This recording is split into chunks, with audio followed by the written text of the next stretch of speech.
अस्सलाम वालेकुम दोस्तों, मां तव्हांजो पंहिंजो आमिर सिंधी यार टियों ॾींहं असां हिकिड़ो वीडियो ठाहियोसीं न्यूरानी ते जेको वाक़ियो थियो उन जे हवाले सां ॿाहिरि माना उहा वीडियो तमामु हली, जेके सुठी वीडियो आहे इंशाल्लाह उहा हलणु बि खपे ऐं जंहिं सपोर्ट कई उनखे इहा ई गुज़ारिश आहे वीडियो एंड ताईं ॾिसिजो।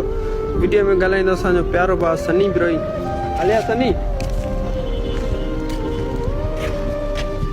यार नूरानी ते जेको वाक़ियो थियो असांखे जेको आहे तमामु घणो अफ़सोस थियो त मूंखे दुख इन ॻाल्हि जो आहे असांजे सिंध में केतिरा टिकटॉकर आहिनि, मौलाई हबीब जहिड़ा ॿिया टिया जेके सॼो ॾींहुं रनूं खणी घुमाईंदा आहिनि ऐं लाइक वठंदा आहिनि। मूंखे अफ़सोस आहे उन्हनि जी ज़िंदगी ते, उन्हनि जी आइडियुनि ते।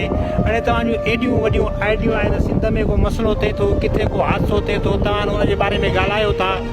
यार तव्हांजी कहिड़े कम जी आहे इहा आइडियूं, इहे जेको आहे फॉलोवर, इन खां तव्हां ईअं चङा आहियो यार, अलाह जी ज़ात जो कसम आहे। इहे आइडियूं, इहे लाइक जो तव्हांजे आख़िरत में कमु ईंदा छा?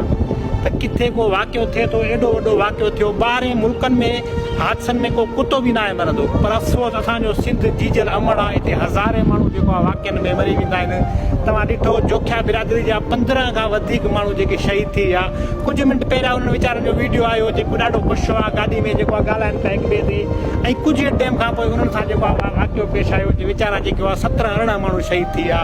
त उन्हनि जा अमड़, उन्हनि जा भाइर, उन्हनि जूं भेनरूं, उन्हनि जा सौट मासात रिश्तेदार, उन्हनि लाइ अहिड़ो ई जेको आहे दर्दनाक वाक़ियो जेको क़यामत ताईं उन्हनि खे न विसरंदो।